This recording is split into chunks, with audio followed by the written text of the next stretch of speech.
uh, on deck to talk, but we've got a few announcements to get us started. Before, though, let's do some shout from the summit. Who's got good news to share? Something great in your business, some way that you've been helped by another agent. Who wants to go first? Good news. Don't everybody shout at once. Go ahead. You're up. Lots of new listings. Yes, I love that. Is that Anne? Yes. I love that. In fact, I saw that on the report. Great job. We're going to talk about listings in a minute for just a second. Who else? Good news. So I can go. I've got two new listings. I think Nancy's trying to speak, and I just heard Eric. Eric's got two new listings as well. Awesome. Nancy, are you trying to say something? I am. Can you hear me? Kind of. Can you hear me? Yeah, there you go. Fun news. Ryan did a little advertisement with KZYR this morning for Red Day, and it's going to be a good time. It was a nice little interview, super quick, but we're really getting the word out there for the needs for the food banks and that it's going to just be a good time, and invited a bunch of people. So, and then you Yeah. have Thursday slot. I'm going to be on 8 a.m. Thursday. I can't wait. What do I Yes, need to sir. do to prepare for a radio? I've kind of been told I have a face for radio, so You have a good radio voice. It's like do I? smoky. Gosh, glad it's good for something. All right, who else? Any good news? Other good news? Kate, are you trying to say something? No, Kate can Lay? you hear me? Yes. Oh, just, I've had some really nice open houses over the last couple weekends where I've also connected with agents from other, brokerages. And so it's been good. And then I've had some good conversations with people coming in and gotten some names in command and sending them some listings. So yeah, just keep my fingers crossed. I love that. Yeah. Awesome. Mike, were you going to say something? For one, my daughter graduates college on Friday, the second of my kids to do so. And I would not be able to allow them to leave college with no college debt without this business and you people. I love that. Secondly, we are getting some great interest on our ranch property. Um, and so we're pretty psyched. So That's awesome. we will be doing an open house, broker open house up there. If any of you have not been there yet, we're still waiting to hear from a few people out of Silverthorne. On the 19th, that's a week from today, it will be noon to 3 p.m. So you can still get on this call I love that. and then Great. jump in your car and drive up to the ranch. We will be supplying each car full with a gas card, given the state of the price of gas right now.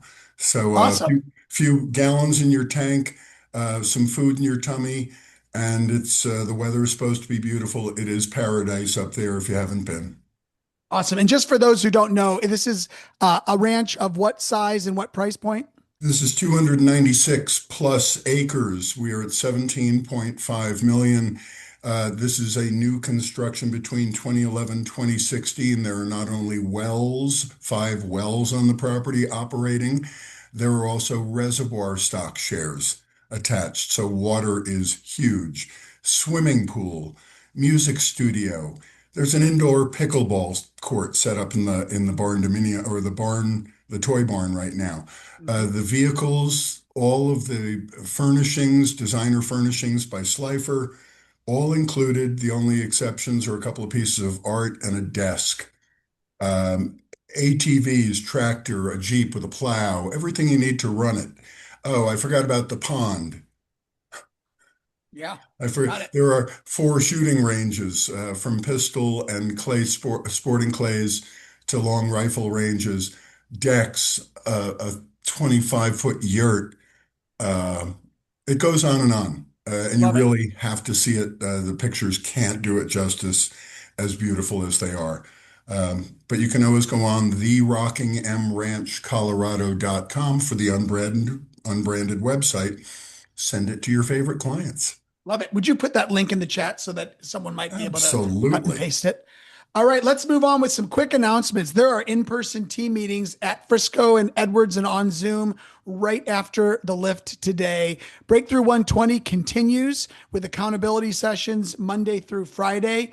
pro coaching with Katie every Tuesday in the Top of the Rockies office, plus on Zoom, and contracts with Rod on Wednesdays. A few announcements I want to make. We've given you access to BrokerBot, and BrokerBot keeps improving. Remember, this is our proprietary AI solution.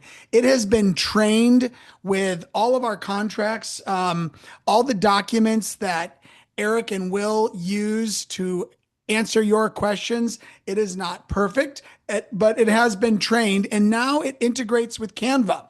So now you can go to our tool, BrokerBot, and you can ask it to create flyers for you and graphics. It's completely integrated. I shared a couple weeks ago that it's also that we're working on an integration between BrokerBot and Command. That's coming very soon. The beta test has been completed successfully. But the Canva integration is live and working now. So play with that. Hey, KW Cares Month is this month, and Summit and Vail are leading the Colorado region by far for Cares Month. Our goal this month is to raise $890 per market center in honor of Mo Anderson, our former CEO's birthday, which is today. She turns 89. She is still busy, active as an OP and kicking butt. We see her quite frequently in the regional leadership meetings. Scan this QR code, please, and donate $5 or $10 or 100 or 1,000 or 10,000 so that we can raise money for our agents in need. Folks, on the Mile High Market Brief yesterday, we shared that there's big concerns about wildfires in Colorado this year. KW Cares might be helping us. So let's make sure that we are being generous with our family at KW Cares. Speaking of the Mile High Market Brief, you can hit it every Monday at 12 Mountain Standard Time. You just go to milehighmarketbrief.com. You can register there. It'll also add it to your calendar, and it will include the link that goes with it so that you can listen in. Charles, our regional trek trainer, and we go through current news stories. We talk a little bit about what's happening in Colorado. Next week, we're going to do a deep dive on resort communities in the Colorado Rockies, so you won't want to miss that. Red Day. Red Day is Thursday. Top of the Rockies, our event is 3 to 5:30 at the Dillon City Market. Mountain Properties, our event is in Edwards, 9 to 6 at the Village Market. I've included a script here. Listen, part of the purpose of Red Day, not only is it to give back to our communities, but it's also to give you a reason to call your sphere of influence. We sent you via email a marketing kit. You can use the graphics to post on social media. You can use the graphics to send to your clients. You can use the text script in a TCPA compliant way to text your clients and ask them to drop by and either donate or volunteer. And you can also use this call script. It's really simple. You just call your client and you say, hey, Richard, Russ over at Keller Williams, how are you? I'm calling because on Thursday, May 14th, our real estate team is participating in Red Day, which is our annual day of giving back to the community. We'll be hosting a food drive at the Village Market in Edwards from 9 to 6. And I want to personally invite you to pop by with a donation or even volunteer with us. Would you be interested in supporting? This is a simple touch. If you have, like Ryan said last week when he was in the chair chat, if you have 600 people in your database, you could make 600 TCPA compliant calls today and touch your clients so that should they be thinking about buying or selling real estate, they think about you, which is why we do this. We've got an AI event on June 11th. Our featured speakers for June 11th are Neil Dingra and Lauren Lucas. Neil Dingra is going to be talking about Neil Dingra has hundreds of thousands of followers on Instagram and YouTube. He used to be in the mortgage industry. Now he trains on AI. His keynote address is going to be on the use of AI and the places where you need to not use AI. He's going to help you differentiate where AI is a great tool and where it makes you look like a fool. And we all have seen those examples, right? Are you all, can somebody nod if you know what I'm saying? Yeah. Okay. Thanks, Carrie. Lauren Lucas was just on the MREA podcast. She's going to be talking about some basic level AI things that the novices on in the audience will appreciate. She's also going to be talking about agentic AI, where you can actually get AI to do things for you. This is going to be an awesome event. It's from 9 to 3. And then Lauren is coming to Silverthorne the next day just for us. She's going to be at the Altitude Board of Realtors. We're going to be doing an AI workshop. This is going to be hands-on. You're going to leave with AI solutions from the training that she does. We're specifically going to be deep diving on how to figure out how to increase your lead gen through AI and how to create some efficiencies. This will be an extremely hands-on because we're experience because we're in a small group. We'll be sending you links to sign up. And if you'd like to sign up now, you can RSVP using the QR code on the screen. This event is free. Event is for all realtors for this group and any of your friends at other groups. Any questions about AI in the mountains with Lauren? By the way, Russ, I would just say that Lauren's awesome. I know people saw her at Family Reunion, and I did a mastermind with her through James Shaw. She is so knowledgeable, but also explains it very well. So you can, if your brain doesn't quite understand how all this works, she's going to walk you through step by step. She's fantastic. Absolutely. And I bumped into Joan, who I see on my screen. Hi, Joan. I bumped into Joan after what was it? It was one of the AI classes that we had, I think, at the Rocky Mountain Summit last year. And Joan said that went way too fast. Joan, do you remember saying that to me? It was Allie Flanagan Napier. Well, the reason that we asked Lauren to come in the day after the Denver event is because we want this to be a slow down and let me download the apps first and have it all ready to go so that I can actually use the tools on the fly, as opposed to hearing it from 30,000 feet and having to implement it when you get home. Give me a thumbs up if you're catching what I'm laying down. Okay, good. We have an event in Aspen.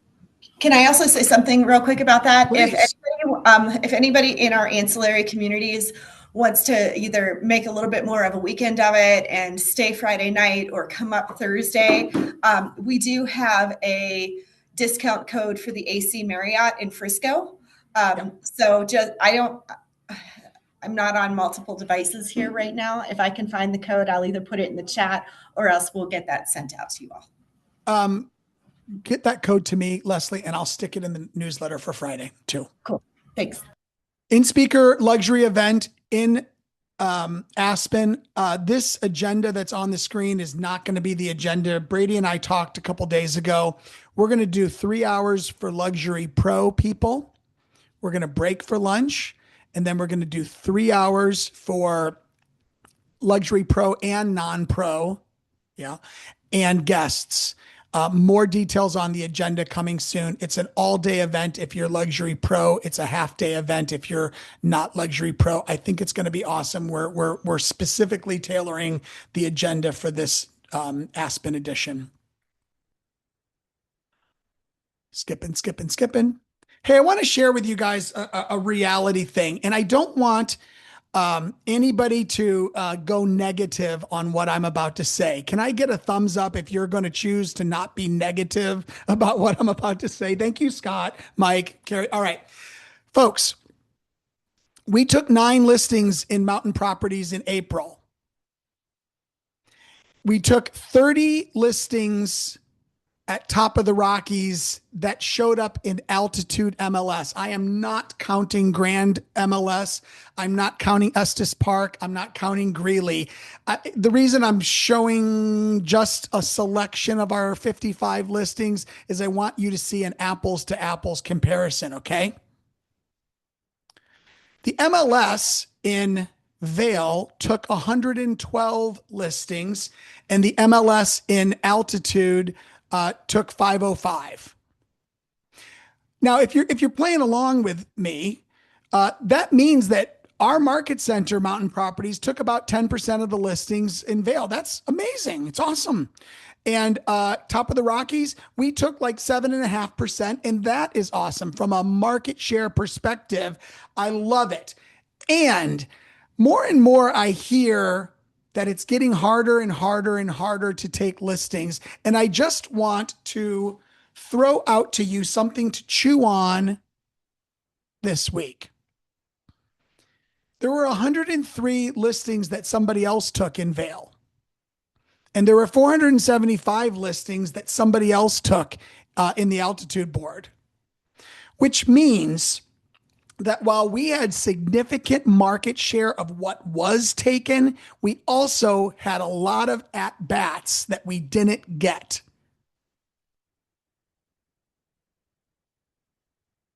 So I share that because this is the kind of market that rewards those who move fast and those who hustle hard. And I know we're all moving fast, and I know we're all hustling hard. And you make hay when the sun's shining, right? So chew on that for the week. A couple things to celebrate. Listing highlights for Summit. Lara took a 1.26 in Blackhawk. Morgan took a 1.25 in Granby. Jeff and Julie took a 9.55 in Estes. Great job. In Vail, Cynthia took a 1.1 in Breck. Vail Market Center, Brecktown. Brooke took a 1.3 in Avon, and Rod and Rebecca an 8.50 in Bellevue. Congratulations on those listings. Great job. All right, I'm excited that Richard's here today. I met Richard because he's the regional director of California. They just changed the name of it. Richard, what's your region called? You can call it whatever you want. It's California, Los Angeles. So it's the old West Side and coastal regions for those fans of regional history. Absolutely. So, and Richard is a top agent, has been with KW for a long time. Richard is going to be talking today about listings and mindset. Richard, start us off by telling us a little bit about your story, about yourself, how you got into real estate. Yeah, I'll do the quick version. I sort of fell into real estate by accident. I really didn't have any job prospects after college. So naturally, if you can't find a decent job, what do? Get your real estate license and represent people in the largest financial transaction of their lives. Why not? State of California just hands out real estate licenses like candy here. Everything else is hard except that.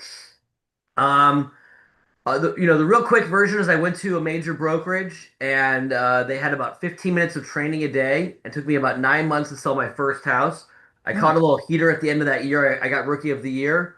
They were on a 50-50 split for new agents, and I realized that was kind of burdensome. I walked into a KW after about 2.5 years. I met a guy named Rob Eigner, who some of you might know. Yeah. Rob told me cap commission structure. No one had ever heard of KW at this time. This is about 18, 19 years ago, 2007. No one had ever heard of KW at that time, but I heard cap commission structure, and I liked Rob, so I signed up.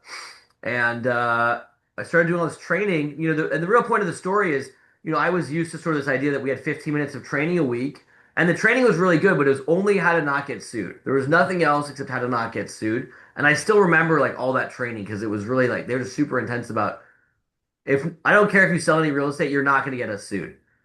And there was all these weird images on the walls, triangles and circles and charts and levels, and I thought, respectfully, and I told Gary this story too, so it's okay. I said, what do these people from Texas know about selling real estate here in Los Angeles?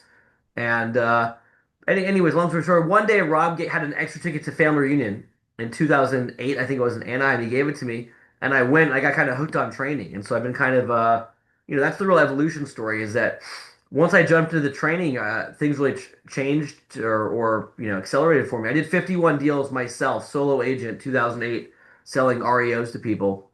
No CRM, a little bit of training at that point in time. Nothing, no natural database, anything like that. So from there, it sort of accelerated. You can see over, I think my camera's switched. You can see, We still see it. you guys probably recognize a lot of those books. Um, Mhm. and that's how I built my business. So I've been one of the top agents in the LA area for KW and all brands since probably 2010 or so. And Yeah, eventually, as you know, Russ, they eventually, if you stick around long enough, eventually become regional director. exactly.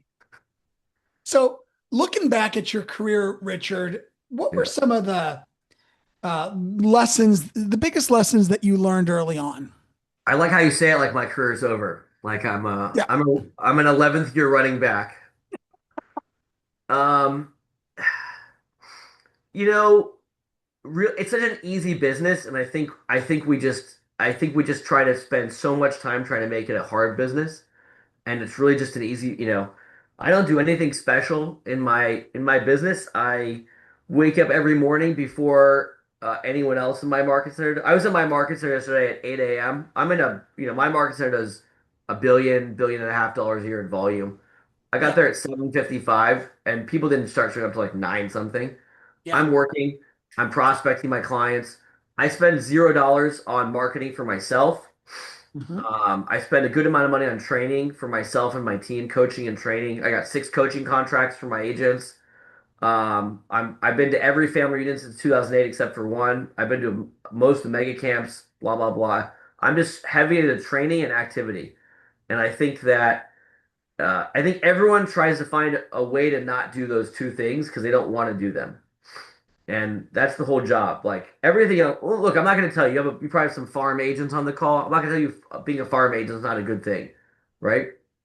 I'm not a farm agent. If you're not a farm agent, you're probably not going to become a farm agent. It's a big hill to climb. That's a Yeah. Rocky Mountain joke there.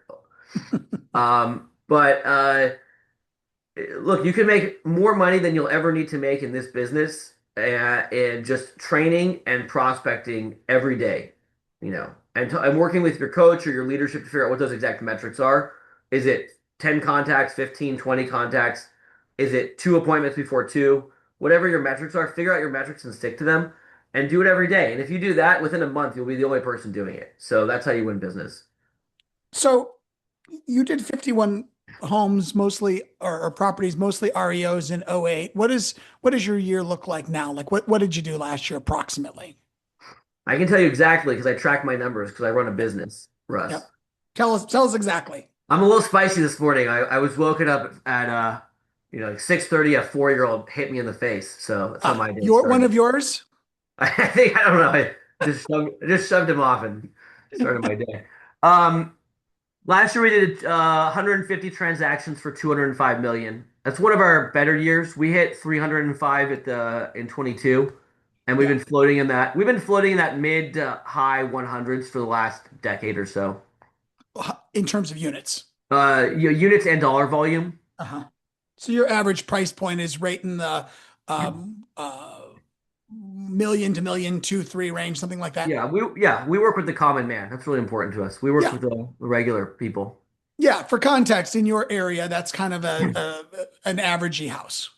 Yeah, so my market center, sorry, my regional average this year is 1,250,000. It actually fluctuates wildly. I'm not sure about your guys there, but our regional average within the last 2 years had been when I was just doing the West LA region, it was like 1,700,000 was our regional average. You Yeah. can't really get 1,700,000 is not going to buy you a house in our market area. We do a Yeah. lot of condo sales, and our condo market's pretty bad right now. Well, for if you're a seller. Yeah. All right. So stepping back to what you said, Yeah. you said really two things: training and activity, like doing the work. Tell me what your morning looks like. Like when you say that doing the activity, generating the leads, all that kind of stuff matters. You're the first guy in the office. What does your morning look like, and how do you hold yourself accountable to getting those activities done? Yeah, so I'll try to give like a short answer on this. We can dive in more if you want, but I want to be respectful for time. And I get really particular about this stuff. And I did like a 40-minute training based on this topic with my team last week. Mhm. Most of my agents on my team have been with me, 7 to 12 years. So they've heard it before. but I just think it's so crucial. Um, Look, I am an inbox zero fanatic. I know a lot of people will tell you, like Jay Papasan, who I really like, and I got a couple of his books over here, will tell you that's the wrong thing to do. Yeah, I he's got like 30,000 unread emails, I think. Yeah, to me it's lunacy. Yeah. I everything in my life goes through my Gmail inbox, and I am 100% locked in on like my job. I think I have 18 things to do today, and they're all in my inbox. They all exist as emails, and if I handle something and I need to move it, I snooze it, or there's various apps you can use. But Yeah. that's whether it's you email me and pester me about coming on this call, or potential buyer or seller. I don't know. I hope we're having fun here. I don't know if they. We are. We're I good. can't see on their faces. They're probably like, this guy is so rude. Um. If if a potential seller called me yesterday and that exists as an email in my inbox, I'm gonna meet him tomorrow. So I snooze that for tomorrow so I can prep it in the morning. So my morning is just inbox zero in the morning. I make my phone calls. After this call will be like 9:30, 10 or whatever it is. I'll make phone calls, follow-ups, coaching calls, handle any business from probably about 10 to 12. And then usually I'm on appointments from 12 to, whenever it is. And that's it. That's the day, every day. And the more of those days you miss, the harder because it's an accumulation effect, right? Every day you do it, it gets a little bit easier. The second half of your question was you asked how I hold myself accountable. I think in the beginning you need to be accountable to a number because it's a hard thing to do and it's not fun. I think if any of us really liked routine, we'd probably have like a real job. We wouldn't be selling real estate. Yeah. So I think a lot of real estate agents are bad at routine. The agents on my team, I'll just say frankly, I would tell them to their faces, like they're just bad at routine. Like that's why they are not working at like normal jobs, right? So we have to coach ourselves and hold ourselves accountable into routine. The real answer long term is you need to have a goal, right? What's the goal? For myself and my team members, I coach them, and this is probably counterintuitive. I coach them about how to get out of real estate, right? I'll go back to the running back example I used before. Like realistically, maybe some people on this call, because like your top performers will obviously be in the business longer. Like your average agent is not going to sell real estate for 25 years. Your average agent's an NFL running back. They've got like 8 to 12 good years in them and maybe a few not so good years in them, right? Um, so I really coach my agents on like, what's the plan? This is something I ask. This is like one of my favorite scripts. What's the plan for you to get out of real estate in 8, 10, 12, 15 years? How do you use real estate to build a financial world where you go from have to work to choose to work in a time frame that works for you? I have agents who are like 30 years old, that's a much longer time frame, right? I have an agent that turned 50 this weekend. She has a much shorter time frame to get out of have to work, right? You can still stay and choose to work, right? I'm on choose to work. I have agents on my team who are on choose to work. I love what I do. I love selling real estate. I love doing, Zoom calls at 8:30 in the morning. Like that's really fun, right? But I choose to be here. I don't have to be here. And everyone on this call has an opportunity because real estate's the easiest and most distinct pathway from where you are right now to financial freedom. And so once you're really locked in on that goal, and I know that sounds really stupid and blah blah blah. Like half of you were like, "Oh yeah, of course." More people, like more regular people, will make real money in real estate than in any other profession. Like realistically, unless you have family money, none of you on this call will make life-changing money in any other field except real estate. I'm not saying that I don't know any of you. There's not a dig at any of you guys. Just the reality, right? This is the best way to, you can do this job. And, I have agents on my team. I have an agent on my team who moved here when she was 18 from another country. She pays three-quarters of her living expenses off rental properties. She moved here with nothing, no family money, doesn't know anyone, blah, blah, blah. This is the easiest way to make real money. Once you're connected to that goal, then it's not hard to wake up and like work for 4, you put in 4 good hours in real estate, you go hang out with your friends a couple times. This is an easy business. Yeah. So what it sounds like to me is you use your inbox as a to-do list, and you get that cleared every morning before noon. And in there, you're also generating leads, setting appointments. Yeah. And then you have something like a hard stop at noon, and then you move into the appointment phase of the day. Yeah. And I use a database also, and I do a lot of coaching and training and calls and stuff, and this is not the exciting one, but I do a lot of like I'm very fanatical about database management, and you guys Yeah. need to, I go through my database about once a week, top to bottom, but Yep. I find it too challenging to have like 9 different email inboxes and task lists and database. I just didn't want to have a hot sheet here and a KW email and a KW employee email and a Gmail. It's like it was too much for me. Everything goes into my Gmail, and I Yeah. just know that this is what I have to do today. And as soon as I get to zero, I can go do something more fun, right? For me. Right. And the more fun is always meeting people. I'm very heavy. Most of my personal business is sphere of influence, which by the way, if you're in real estate 5, 7, 10 years, that should be for all of you except your very successful farm agents, your business should be very heavy on sphere. When I say sphere now, like I have clients, like I have personal friends that I met on Trulia. It sounds weird to say it out loud. Yeah. It was like the Tinder of real estate before. Like one Yeah. of my good friends in 2009, I met his dad on Trulia while I was on vacation in Australia, and I've done like 50 transactions with them and go to his birthday party and know his family, right? Right. Um, so everyone eventually becomes your sphere. But to me, the fun part of the job is like I get to go to the mall and have lunch or go, I'm doing a movie night with friends this Thursday. Like those people are my friends and also they buy houses and sell houses. Last week I went to a Netflix's joke show with 4 people I've probably done 40, $50 million in sales with over the years. Yeah. Probably more than that actually. So to me that's fun. That's like this is great. I get to go see a comedy show and hang out with people that do, millions of dollars a year in sales business. Right. So you said most of your business is sphere of influence Yeah. driven. You did 150 transactions as a team last year. Yeah. Can you give me the approximate breakdown of where those sources were? Well, we think. I mean, I think of sphere of influence as a really broad category, just because Mhm. everything in my. Well, let's see. So I basically have three buckets of leads. Number one bucket is sphere of influence. That's a very broad category, right? Because like Russ, we met professionally, but now maybe we're sphere, right? Right. I met someone on Trulia, but now we're friends, or now I get a Yeah. referral from him. I treat everyone as sphere very intentionally because sphere means you develop a relationship. And Gary says that we work with people we know, like, and trust. And once you have a personal relationship with someone, they choose to work with you.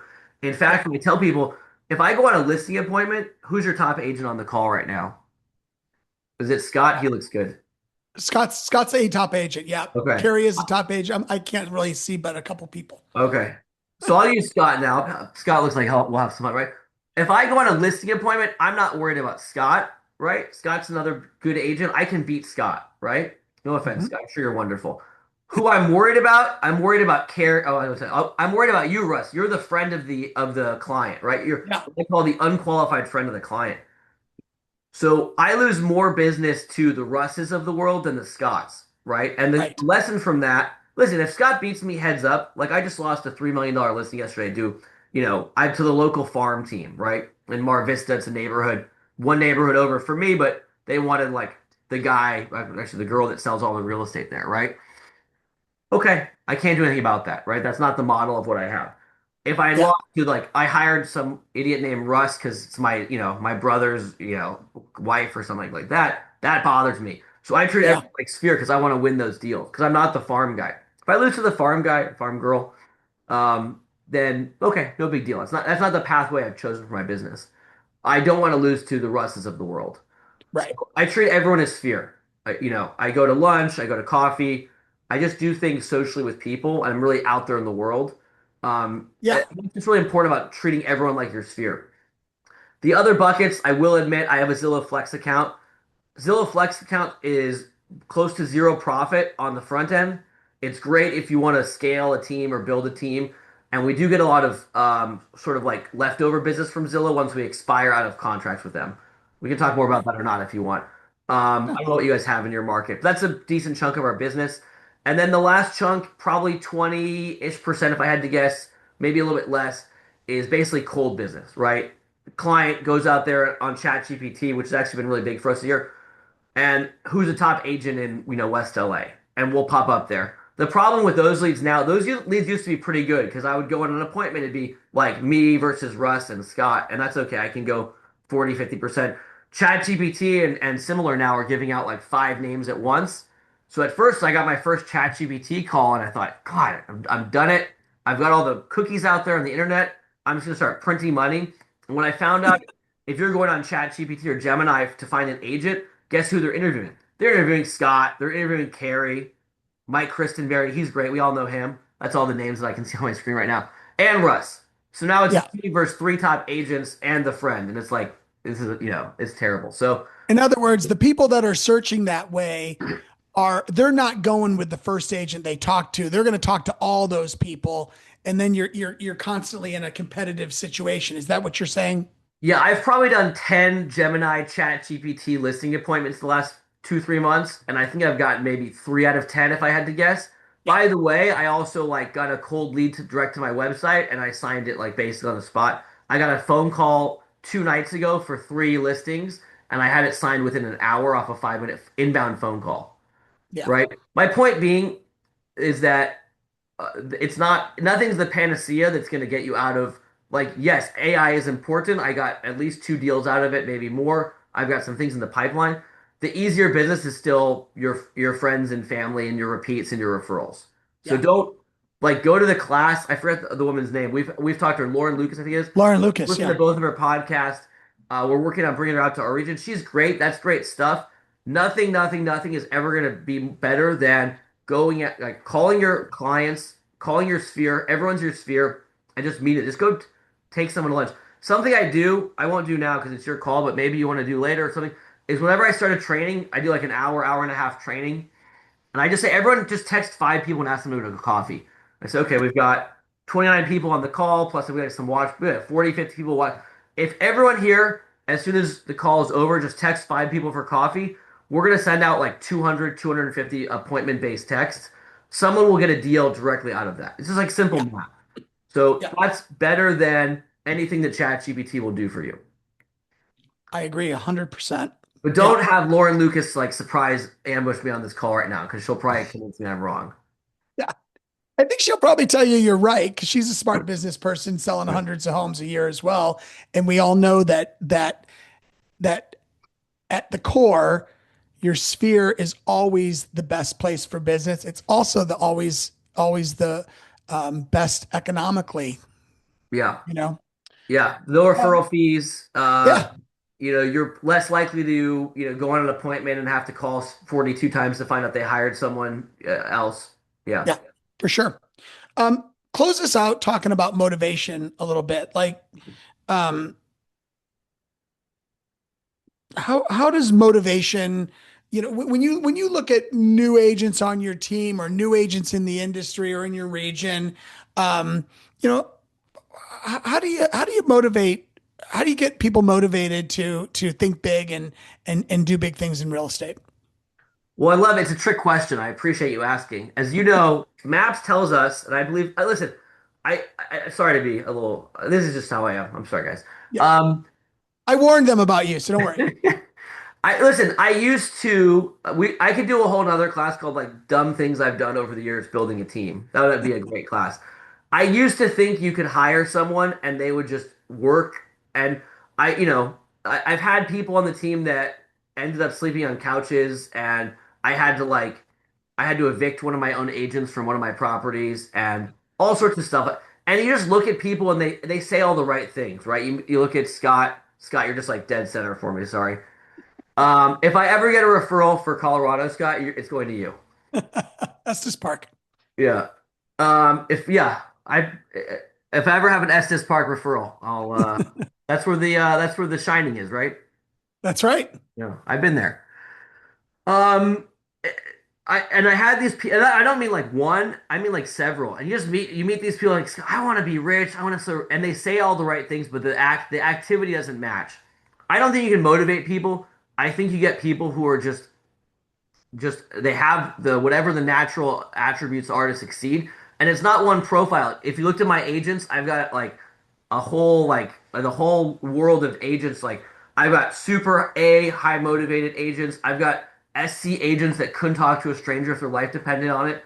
And like everyone just finds a way to be successful if they have the desire internally to be successful. So I think you look for people who really have that desire. And I'll give you like a really quick example.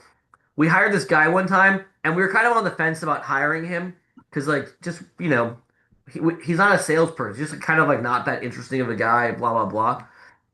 And we had a good system going. We knew we could take him and punch out $8 million. Well, let's try it out. Let's see what happens. And we said, okay, you're hired. Didn't really say anything else. The next day at like 8 a.m., he's the first one in the office working, right? And he stayed till like 6. And the next, and I never told him that he had to do that. He was just wired that way. And so I don't think the question is like, how do you motivate people? I don't think you motivate people. I think you find motivated people, and motivation displays its, if you're looking to add to a team, motivation displays itself in a lot of non-traditional ways. So I don't think you can know how motivated someone is until you just let them, take it for a test drive. I will say what you can do is you can help guide people. And when you sit down with someone and like I'm working with my agents, because a lot of my agents are like, let's say 40 to 50, 10 years in real estate, and they really need to get serious about their exit plan. Yeah. And one of my agents, I'm trying to get her to like write down her plan, and it took probably a year to write down her plan. And then when she did, she's an SC, so it came as 4 pages, which is like I can't even read it. It's so boring. But okay, like let's observe. It took a year to write this thing down. That's not going to work. So we have to work on how to get her. So I just look at how do I course correct? Can I course correct 2 or 3% here, 2 or 3% next month, and get her a little bit more in the right direction? But she's never going to wake up at 6 a.m. to do a YouTube training and then script practice and then make phone calls from 9 to 12. So I have to just find out what's going to work for her for success. Yeah. Those people who are great, lean into that, find the right thing. But for you or for your agents, the point is everyone has a different personality profile, and a lot of different people can succeed in real estate, not just your high D's, not just your high, I's, whatever. You have to find what's going to actually get you excited to come to work in the morning. Um, Jay talks a lot about build your environment as much as he's wrong about the inbox zero. I mean, you can see from behind me, this is my environment. I've got my kids up there. I've got the things that are important to me. I can see them. You can see them. It's like, this is where I work all day. I see these things and they keep me motivated. The rest of the office is like an embarrassing amount of more Lego and pictures of my kids. Right. And, 2 travel maps and all. Like, I can see right now all the stuff that's important to me that reminds me of why am I doing this, right? So, does that answer your question? Absolutely. I have So in the rambling last, answers sometimes. pardon me? Sometimes I ramble. Yeah. In the last minute here, there are people who on May 12th, 2026, they're behind goal. And, they Probably have not everyone. taken the number of listings that they thought they were going to take. They do not have the number of escrows that they thought they would have by now. There are people on this call who are breaking into real estate and they haven't taken their first listing yet. What would you say to somebody on May 12th who's behind? Like, what do you do for the rest of this week to course correct? You said May 12th, and I'm like, oh, that's today. Yeah. It didn't feel like a May 12th. It's very gloomy outside. Um, we've been talking about this year relative to COVID, so 2020, and for us, like January through March of 2020 were like not great. Also, I assume everyone's probably behind. I'm behind goal. My team, like I've got like 1 out of 12 agents who are like at goal right now. Right. Um, I assume everyone's behind goal probably because January and February were 2 of the worst sales months of our careers. Yeah. Um, and I'm sure maybe someone had a big sale or a great month, but like overall bad, and that's okay. The lesson of COVID, January through March was not great. April and May were basically January and February of this year. I think my team did 5 million in sales April and May, and that was basically closings that couldn't get their deposits back.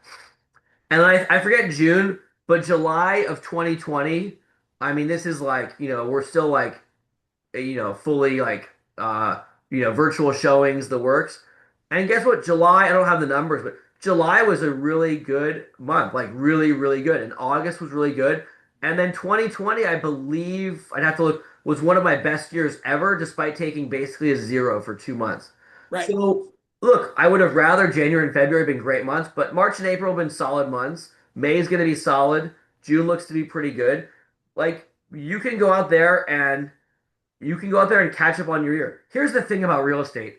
Give me 2 more minutes, Russ, and I know you Yeah. have Go. to go. Um, Why do people buy homes, Russ? I'll engage you. Why do people or sell? Why do people buy or sell? Is it a long-term financial plan or is it something more sudden?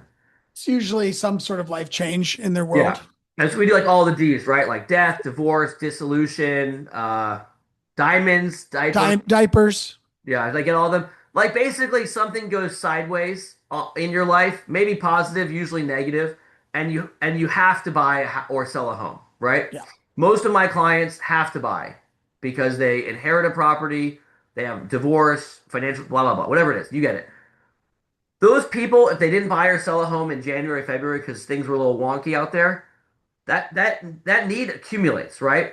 We have clients who are like living at homes with their divorced spouses or separate, or they're Yeah. sharing two, they now have two residences they can't afford. We have people that have inherited homes. Like, unfortunately, these things are not going like people are still dying, people are still getting divorced, people are still getting married, people are still having kids. These things all basically force sales. And so you basically just accumulate all that business and the dam will break, right?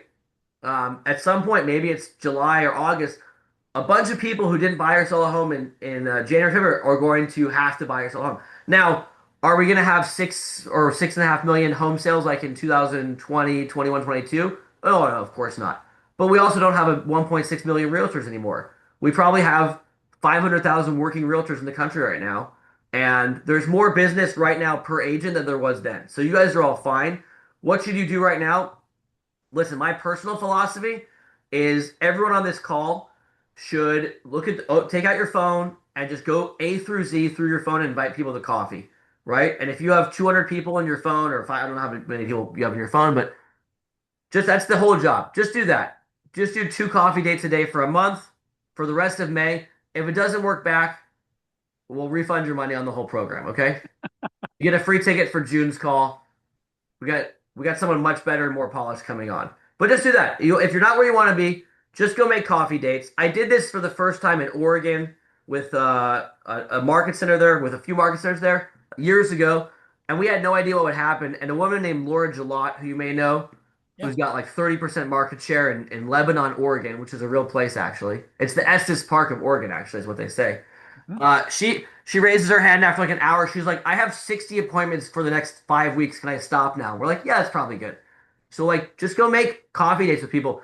If you met with 30, 40 people the rest of the month, someone in there is buying or selling a home like this quarter. Like this is just facts. Otherwise, you're calling, like, I don't know who you're calling then, right? So what should you do?